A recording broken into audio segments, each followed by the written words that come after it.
Appel au 0826 300 300. Sud Radio Midi, Christine Bouillot. Alors, faut-il taxer davantage les super profits et les profiteurs de crise? C'est la question qui se pose ce midi à 13h et avec vous au 0826 300 300, comme le disait Augustin, parce qu'on a appris ce matin, on en parlait dans l'info, bien que le groupe Total avait enregistré lors du deuxième trimestre un bénéfice net record de 5,7 milliards. Si on prend son principal concurrent, l'anglo-néerlandais Shell, c'est plus de 11 milliards d'euros liés tout simplement, c'est mécanique, à la hausse du prix des énergies. Entre crise en Ukraine et effectivement réchauffement climatique, et on se retrouve avec des énergies qui coûtent de plus en plus cher. De l'autre côté, c'est EDF qui enregistre des pertes records. Alors on en parle avec vous, mais également avec nos deux invités, on les en remercie. C'est Éric Bocquet, bonjour. Bonjour madame. Bonjour, sénateur communiste du Nord, auteur de ce livre « Milliards en fuite pour une finance éthique » aux éditions du Cherche Midi. Et également en ligne avec nous, c'est Pierre Bentata, bonjour. Bonjour. Enseignant à l'école supérieure de commerce de Troyes. Alors, vous êtes aux deux extrémités de la question. Est-ce qu'il faut taxer les super profits de ces entreprises qu'elles réalisent aujourd'hui? Vous avez deux visions complètement opposées. Éric Bocquet, vous dites, comme une partie d'ailleurs de l'immense partie de la gauche aujourd'hui, qu'elle soit au Sénat, à l'Assemblée ou même dans la société civile, elle dit oui, il faut taxer ces super profits. Je crois vraiment que le débat dépasse même le clivage droite-gauche. J'ai entendu mes collègues centristes du Sénat, par la voix de leur président Hervé Marseille, annoncer qu'ils porteraient des amendements dans le prochain projet de loi de finances rectificative visant à taxer les profits faramineux, parce que c'est vraiment l'adjectif qu'il faut utiliser, réalisés dans ces années de crise par les groupes du CAC 40 essentiellement. Vous venez de citer Total, mais on peut rappeler un chiffre. Les groupes du CAC 40 en 2021 ont gagné chaque seconde 5 517 euros. Je fais ça pour ramener à l'échelle humaine les chiffres qui sont absolument astronomiques. 174 milliards de bénéfices réalisés l'an dernier. C'est plus 70% par rapport au précédent record. Et je le rappelle, nous sommes à peine sortis de la crise et 2021 était largement impacté encore par la pandémie et ses conséquences pour le monde économique. Alors, on va essayer de comprendre aussi, parce que prendre aux riches pour donner aux pauvres, c'est une idée qui date pas d'aujourd'hui. Mais mécaniquement, comment ça fonctionne? Comment je ponctionne à Total pour faire de la redistribution équitable qui profite à tout le monde? Mais on crée un impôt spécifique. On revient à un impôt société. L'impôt société, depuis 3 décennies, on est vraiment en train d'assister à une espèce de course à l'échalote pour le moins-disant fiscal entre les différents États du monde. Le résultat, c'est qu'aujourd'hui, l'impôt société en France, qui était encore à 50% en 1985, qui était jusqu'à il y a 3-4 ans à 33%, l'objectif est de le ramener à 25%. On fait ce choix alors que les besoins de la société sont immenses. Parlons de l'éducation, de la santé, de la justice, par exemple. Voilà ce qu'il se passe. L'État se prive régulièrement et volontairement depuis des décennies d'une richesse que nous contribuons tous à créer par notre activité. Alors, Éric Bocquet, vous restez avec nous, sénateur communiste du Nord. On va donner la parole, je veux dire, à l'avis inverse. En tous les cas, Pierre Bentata, économiste, enseignant à l'école supérieure de commerce de Troyes. Vous dites l'idée de taxer des super profits paraît séduisante, mais c'est une fausse bonne idée. C'est-à-dire? C'est une fausse bonne idée parce que sur le plan purement économique, c'est très difficile de définir qu'est-ce que c'est qu'un super profit. C'est le premier problème. Ensuite, quand vous voulez taxer une entreprise, admettons qu'on ait trouvé des critères, même si, encore une fois, sur le plan économique, il n'y a aucun critère objectif pour savoir ce qu'est un super profit, il faut en connaître les causes. Et donc, ça nécessite en fait d'aller faire une espèce d'ingénierie fiscale pour savoir quelle entreprise fait des profits parce qu'elle a du succès, quelle entreprise profite de la crise, comment, qu'est-ce qu'on appelle profiter de la crise d'ailleurs.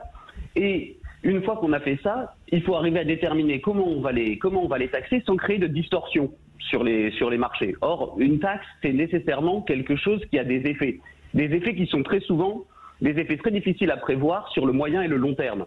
Donc, qu'est-ce qu'on fait une fois qu'on a taxé ces grandes entreprises? Est-ce qu'on a des entreprises qui réagissent bien ou mal? Est-ce qu'elles licencient? Est-ce qu'elles limitent les salaires? Est-ce qu'elles augmentent les prix? Et au final, combien les consommateurs eux-mêmes vont payer pour quelque chose qui était supposé les aider? Tout ça, c'est un vrai saut dans l'inconnu à chaque fois qu'on veut mettre un nouvel impôt. Et là, en créant en plus une espèce d'effet de seuil, une discrimination entre des entreprises qui font du profit parce qu'elles répondent aux services ou aux besoins demandés par les consommateurs et celles qu'on considère faire des profits qui sont trop importants, on risque de créer vraiment des transformations importantes sur le marché dont on n'a pas idée. Bourdi, vous dites que c'est un saut dans l'inconnu.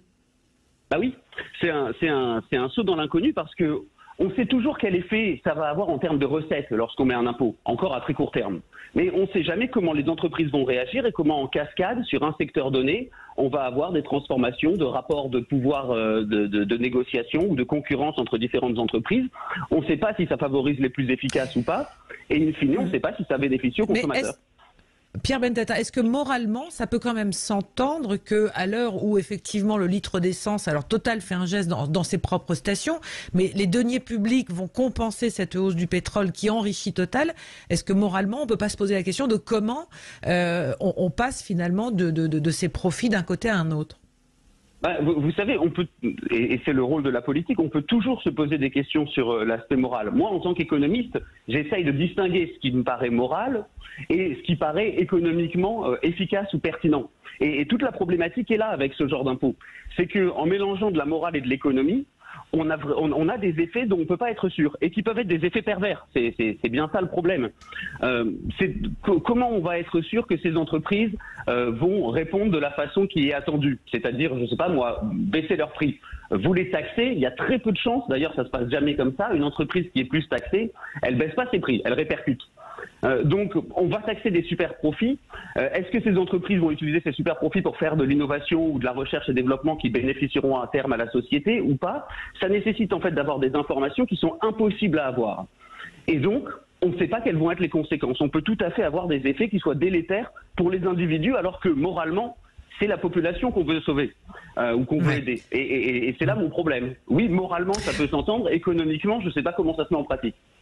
Alors Pierre Benedetta, voilà votre position. On va avoir un auditeur dans un instant, Augustin, je crois, au téléphone, parce que ça appelle déjà. Éric Bocquet, sénateur communiste du Nord. Qu'est-ce que vous répondez à ce côté moral, ce côté saut dans l'inconnu pour les entreprises, cette distorsion entre bon profit et mauvais profit? C'est pas qu'une question de morale, c'est une question d'équité. On est en République, la justice fiscale en est un des piliers. La fiscalité, à quoi sert l'impôt? Il faut rappeler à ce stade du débat à quoi sert l'impôt. Quand une entreprise choisit de s'implanter dans un territoire donné, qu'il soit la France ou ailleurs, le critère fiscal n'est pas le seul qui est pris en compte. On regarde également le cadre de vie, le niveau des infrastructures, l'existence d'un système de formation et de collectivité capable d'apporter aux salariés de la boîte en question les services nécessaires à la vie quotidienne. Or, ces services nécessaires à la vie quotidienne sont financés par l'impôt. Donc l'impôt revient à tous sous forme d'une société civilisée. C'est ça le sujet. Il faut arrêter de diaboliser l'impôt. Moi, je suis un militant de l'impôt, un impôt juste, progressif et surtout un impôt auquel personne n'échappe, ce qui n'est pas toujours le cas, notamment chez les groupes du CAC 40. Alors, on va se tourner vers le standard, Augustin. Absolument. Un appel pas très loin de nos studios d'ailleurs à Paris. Jean qui nous appelle. Bonjour Jean. Oui, bonjour. Bonjour Jean. Quelle est votre position? Moi, je voudrais intervenir concernant la taxation des super profits des grandes firmes telles que Shell ou Total. Alors moi, je trouve qu'il ne faut pas opposer, comme on le fait parfois, la fin du monde et la fin du mois. Or, actuellement, du fait de l'inflation, on s'est occupé et on s'occupe essentiellement de la fin du mois. Et c'est très bien, il faut le faire, c'est juste, c'est opportun. Néanmoins, je rappelle qu'aujourd'hui, c'est le jour du dépassement au niveau mondial. C'est-à-dire que la planète, les humains vivent à crédit sur la planète. Nous avons 5 mois de crédit sur 12. Pour la France, le jour du dépassement en 2017, c'était le 5 mai. 5 mai en 2017, en 2022, c'est toujours le 5 mai. Autrement dit, rien n'a été fait. Enfin, en tout cas, rien ayant un impact réel, palpable, mesurable.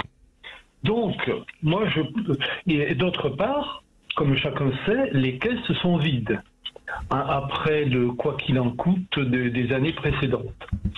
et le fait que la France a un déficit public qui est de 112%, je crois, de la richesse nationale. Donc, moi je pense qu'il faudrait profiter de l'opportunité que représentent les super profits de ces multinationales pour leur présenter le marché suivant. Soit on vous taxe et on utilise l'argent récolté pour décarboner l'industrie et pour développer les énergies renouvelables, soit on vous investissez vous-même dans les énergies renouvelables et dans la décarbonation de l'économie. Voilà. Oui, on entend. Jean, ce qu'on va faire, c'est on est obligé de faire une pause là dans ce débat. Je rappelle qu'on parle donc de les super profits avec Éric Bocquet, sénateur communiste du Nord, et Pierre Bentata, économiste, qui est avec nous avec deux visions, deux perceptions qui sont différentes. Et vous nous appelez au 0826 300 300 et on verra avec nos deux invités si effectivement, Augustin, on peut taxer sans véritablement taxer, si je comprends bien la question et la proposition de Jean au standard de Sud Radio. Absolument, il vous reste 10 minutes pour nous appeler et donc on fait une courte pause, on se retrouve dans un instant. Sud Radio Midi, Christine Bouillot. Et il est vrai que ce débat dépasse même largement le clivage gauche-droite, du moins au Parlement. Faut-il taxer davantage les super profits et ce qu'on appelle les profiteurs de crise? Alors c'est vrai que la notion est un peu floue, mais c'est un débat qui revient beaucoup. On en parle avec nos invités, Christine. Oui, Éric Bocquet, sénateur communiste du Nord, vous remercie d'être resté avec nous. Pierre Bentata, économiste, enseignant à l'École supérieure de commerce de Troyes.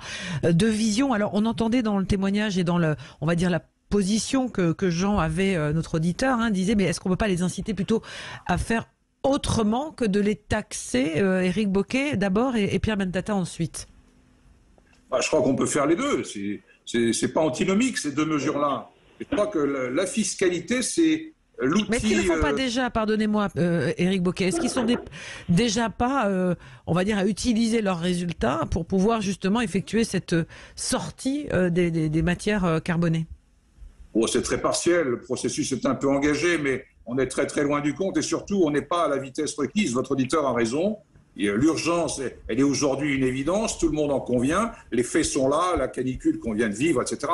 Je ne développe pas, chacun est au courant de l'urgence climatique. C'est l'un des grands défis à relever pour les États dans les mois et les années qui viennent. L'autre défi, c'est la lutte contre les inégalités qui se sont creusées dans cette pandémie. Parce que là, on parle des grands gagnants de la pandémie, que c'est incontestable. L'entreprise CGM qui s'occupe des conteneurs a vu ses prix, ses tarifs exploser. Total, vous en parliez au début, sur le premier semestre de cette année, effectivement, on parle de 11 milliards de dollars de bénéfices nets, alors que tout le monde lève les bras au ciel en allant faire le plein de carburant en ce moment à la pompe. Il y a un paradoxe hallucinant dans cette société quand même. Donc, l'impôt est un outil indispensable pour l'État d'équité, de justice et de répartition de la richesse. Après, qu'il y ait des mesures incitatives pour aider les entreprises à assurer dans leur process la transition écologique, bien sûr, mais ce n'est pas antinomique d'une politique fiscale déterminée, claire, et qui effectivement met à contribution les profits absolument anormaux constatés après 2 années de pandémie. Pierre Bentata, quelle est votre position là-dessus, d'incitation, je dirais? On incite difficilement en taxant des profits, quoi. Même si taxer des profits est quelque chose qui crée moins d'effets pervers que de taxer plus en haut dans le bilan, de taxer la production ou de taxer la masse salariale, mais ça ne crée pas d'incitation particulière aux entreprises. Ce qu'on peut faire en revanche, c'est plutôt de créer des incitations fiscales à faire de la recherche et développement. Mais c'est en grande partie d'abord ce que font les entreprises. Ce qu'il y a d'étrange ici dans ce mécanisme, d'autant plus quand on regarde les entreprises pétrolières, c'est qu'on se dit bon, on va les taxer parce qu'elles font des super profits, mais on ne se rend pas compte de l'impact, du mauvais impact que ça va avoir sur justement les politiques environnementales. Si vous enlevez des marges de manœuvre aux entreprises pour qu'elles utilisent pour faire de la recherche et développement ou de l'innovation environnementale, la seule chose qu'elles vont faire, c'est qu'elles vont se rattraper sur des augmentations de prix. Et on se retrouve dans une situation qui est ubuesque, qui est déjà d'ailleurs en partie le cas aujourd'hui, où on s'interroge sur comment taxer des entreprises qui produisent du pétrole et en même temps on donne des subventions aux consommateurs pour qu'ils continuent à acheter du pétrole, alors que l'objectif est d'en sortir. Donc il y a quelque chose ici on crée mécaniquement des espèces de complexités techniques, administratives, en créant des incitations qui sont absurdes, aussi bien pour les entreprises que les consommateurs. Si l'objectif c'est de protéger l'environnement, c'est pas besoin de taxer, et surtout pas les super profits. Non, il faut mettre en place des véritables politiques d'innovation technique et de décarbonation, mais qui doivent se faire en partenariat avec les entreprises, pas en les punissant. On file tout de suite en Dordogne avec un autre appel. Béranger, bonjour Béranger. Bonjour les auditeurs, bonjour à vos invités. Bonjour. Bonjour à vous, Béranger. Alors, Oui. vous écoute.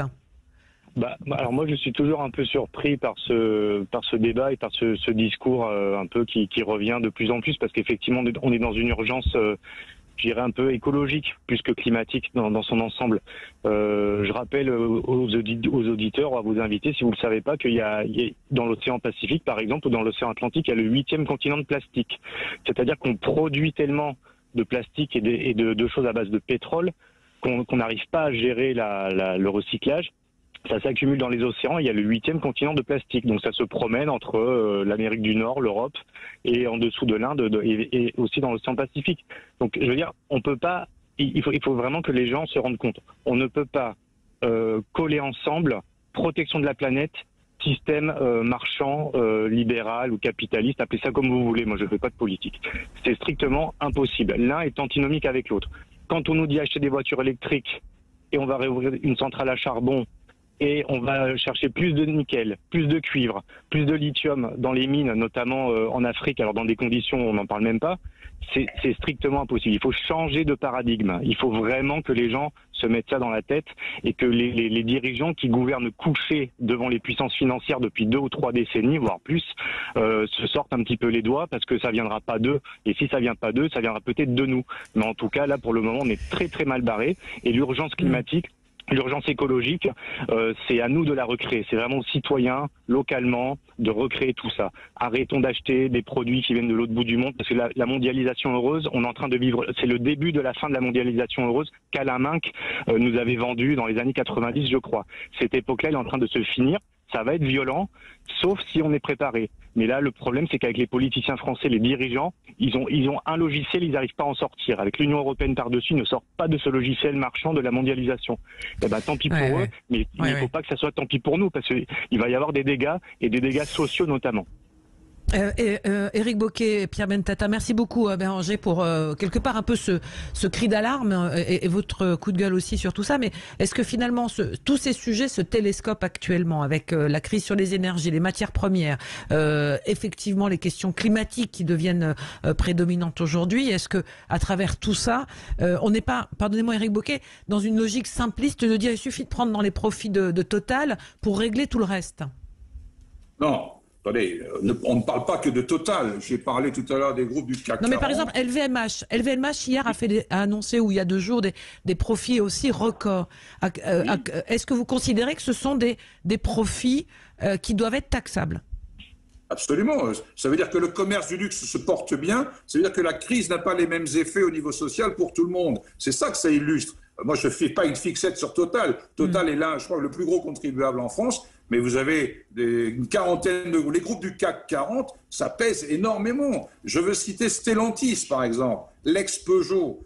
Pourquoi Stellantis paye moins d'impôts qu'il ne devrait le faire? C'est parce que son siège a été transféré par M. Tavares aux Pays-Bas pour des raisons fiscales il y a 3 ans. Ce choix-là, il est condamnable. Voilà, il a des conséquences sur les ressources de la République et de l'État aujourd'hui qui a tant de besoins à satisfaire. Alors, on va retourner au standard, oui, Augustin, avec un autre appel. Beaucoup. Nous sommes avec Guy qui nous appelle aussi de Paris. Bonjour Guy. Bonjour Guy. Oui, bonjour Christine, bonjour messieurs, merci pour cette intervention, cette émission formidable. Tout à fait d'accord avec vous Christine. Et en fait, il faut traiter la cause. Les faits, c'est trop tard. Il faut empêcher la cause. Je prends le cas de ces milliardaires qui sont nés brutalement après la pandémie. On s'en est aperçu. Ces milliardaires, ces entreprises qui ont travaillé pour la fabrication des médicaments et des vaccins. C'est au départ où il faut ne pas accepter ce prix du médicament qui nous est donné. Ensuite, en ce qui concerne les grands groupes, que ce soit pour Total ou autre, ils sont imposés, ils doivent payer un impôt dans le pays dans lequel ils font le chiffre d'affaires. Le chiffre d'affaires fait dans le pays, ça on le connaît, doit être taxé au niveau des impôts demandés par le pays. Que ces entreprises soient domiciliées au Danemark, en Irlande, bien souvent en Irlande, où les impôts sont à même pas 15%, ou ailleurs, peu m'importe. À partir du moment où ils payent l'impôt qui est prévu pour dans le pays. Voilà. Mais il faut que le chiffre d'affaires fait dans le pays soit déclaré et pas effacé. Ensuite, effectivement, le prix du pétrole, ils peuvent, que ce soit les grands extracteurs de pétrole comme Total et autres, effectivement, ils vont nous vendre. Alors, ils nous vendent pas le litre très cher, hein, c'est pas ça. C'est le baril très cher. Ce sont les taxations d'État qui sont là, qui sont très lourdes. D'accord. Bon, alors, on va. Sait que ces taxations d'État vont servir aussi à mettre des bonnes choses dans le pays. À partir du moment où on peut l'accepter, mais il faut aussi être conscient de la situation qui se passe dans ce pays. Et là, nous sommes dans l'entonnoir. Avant quelques années, nous étions en haut de l'entonnoir. Maintenant, nous sommes dans le bas de l'entonnoir. Tout le monde doit passer. Merci pour cette intervention. On va conclure ce débat avec l'analyse et la réponse de Pierre Bentata sur cette question de taxer avant, finalement, ou en tous les cas de réagir avant que les super profits n'arrivent. Sur la question écoutez, moi, je vais simplement essayer de répondre. Vous avez 30 secondes. aux questions qu'il y a eu, aux interventions. Il me semble quand même que le vrai problème, puisque l'objectif c'est pour l'État d'avoir de l'argent, c'est que on cède à quelque chose qu'on appelle en économie le syndrome de la grande poche. C'est-à-dire que chaque fois que l'État a un problème d'argent, on va chercher l'endroit où il y a le plus d'argent et on va attaquer ce secteur ou ces entreprises en disant qu'elles ne se comportent pas de façon vertueuse. Mais sur le fond, quand vous regardez la quantité de taxes et la quantité d'argent que récupère l'État, la vraie question, c'est quand même de se demander comment l'État gère cet argent. C'est pas possible aujourd'hui de nous dire que l'État français se retrouve en difficulté ou qu'il est mis en concurrence par l'ensemble du monde et qu'il n'a pas les moyens alors qu'on est un des pays les plus taxés du monde. Il n'y a pas d'argent pour l'éducation nationale, c'est pas vrai, il y en a énormément. Comment il est utilisé, c'est une autre question. Il n'y a pas d'argent pour les hôpitaux, c'est pas vrai. On est un des pays qui finance le plus au monde ça. Et donc il y a une vraie réflexion, si on veut avoir une situation pérenne, aussi bien écologique que sociale, c'est quand même qu'on ait une vraie interrogation sur la façon dont l'État utilise cet argent.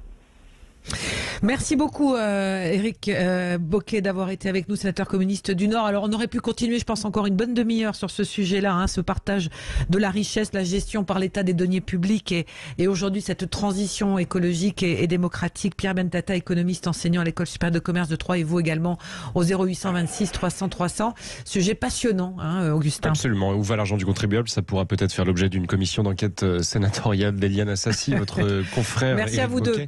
Merci beaucoup. On se retrouve dans un instant avec Jacques Pessis qui reçoit Camille Combal.